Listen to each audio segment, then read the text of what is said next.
Cirebon, kota yang dijuluki kota wali. Tapi di balik toleransinya, awal 2024, kerukunan diuji oleh satu pertanyaan. Bisakah gereja dan masjid berdampingan? Saya Jessica. Mari kita telusuri akar masalahnya. Januari 2024, Gereja Mawar Sharon mengajukan izin alih fungsi gudang di Lemah Tunggu. Tapi dalam 2 minggu, 150 warga menandatangani petisi penolakan. Padahal mereka sudah memenuhi syarat 90 jemaat PMB 2006, tapi ada yang berbeda di sini. Tekanan sosial ini bukan kasus pertama. Sejak 2006, 72 gereja di Jawa Barat ditolak pendiriannya. Data Setara Institut 2023. Pertanyaannya, mengapa? Saya Teresa. Penolakan ini seperti gunung es. Di permukaan, alasannya tidak cocok lingkungan. Tapi faktanya, 70% kasus serupa dipicu oleh komunikasi yang gagal. Di Cirebon, gereja dianggap datang tiba-tiba tanpa sosialisasi. Ditambah isu politik Pilkada 2024. Isu agama sering jadi alat tarik suara.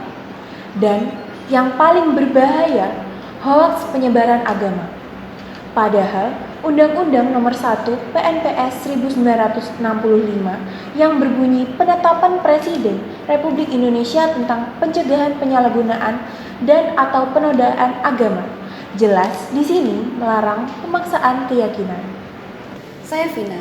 Dampaknya segregasi sosial. Warga Kristen di Pengambiran mulai dianggap liar.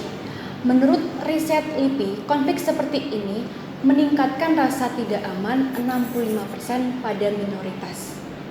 Penolakan pendirian gereja berdampak besar pada hubungan sosial lintas agama di wilayah tersebut, menimbulkan tumbuhnya ketegangan antar warga, terutama antara penganut agama mayoritas dan minoritas. Meningkatnya rasa tidak aman bagi kelompok minoritas yang merasa terdiskriminasi dan tidak dilindungi oleh hukum. Citra negatif Indonesia di mata internasional sebagai negara yang mengunjung HAM, namun praktiknya masih mengalami hambatan serius dalam menjamin kebebasan beragama. Tapi ini bukan hanya soal gereja. Hilangnya kepercayaan pada pemerintah.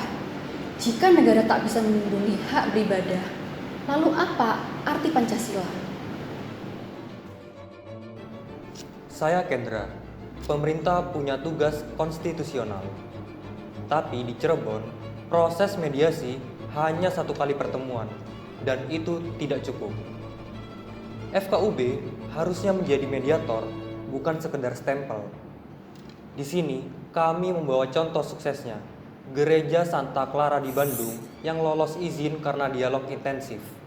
Tentu kami yakin dengan pembawaan salah satu contoh ini saja sudah sangat mempresentasikan permasalahan yang kita bahas dalam aspek kontradiktif. Solusi, transparansi, dan keberpihakan. Pesan kami untuk semua, jangan biarkan mayoritas memakan minoritas. Saya yakin kalimat ini bermakna banyak. Silahkan Anda asumsikan sendiri.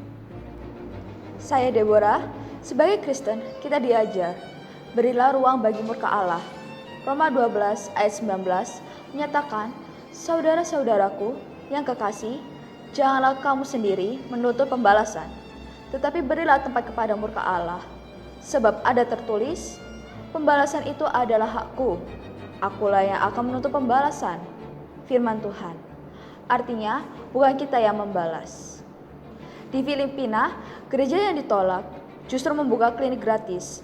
Hasilnya, penolakan berubah jadi dukungan.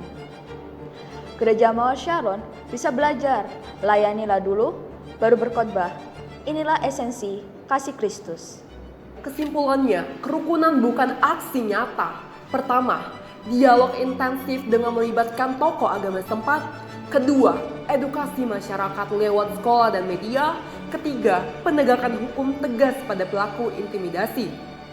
kita bisa belajar dari kasus ini. Perbedaan bukanlah musuh, tapi guru. Mari buktikan Indonesia masih rumah bersama. Sebagai seorang Kristen yang hidup sebagai minoritas di Indonesia, menyikapi penolakan pendirian Gereja Mawar Saron di Cirebon bukan hanya soal pembelaan hak, tetapi lebih dalam lagi soal bagaimana kita mempraktikkan iman dalam situasi yang penuh tantangan. Kekristenan menekankan sikap kasih, pengampunan, kesabaran, dan pengharapan, bahkan ketika dihadapkan pada ketidakadilan atau diskriminasi, bahwa kerukunan antar umat beragama adalah prasyarat utama bagi stabilitas sosial dan kehidupan bermasyarakat yang damai dan adil. Di negara majemuk seperti Indonesia, konflik keagamaan sekecil apapun dapat menimbulkan efek domino yang luas, dari segregasi sosial hingga potensi kekerasan horizontal.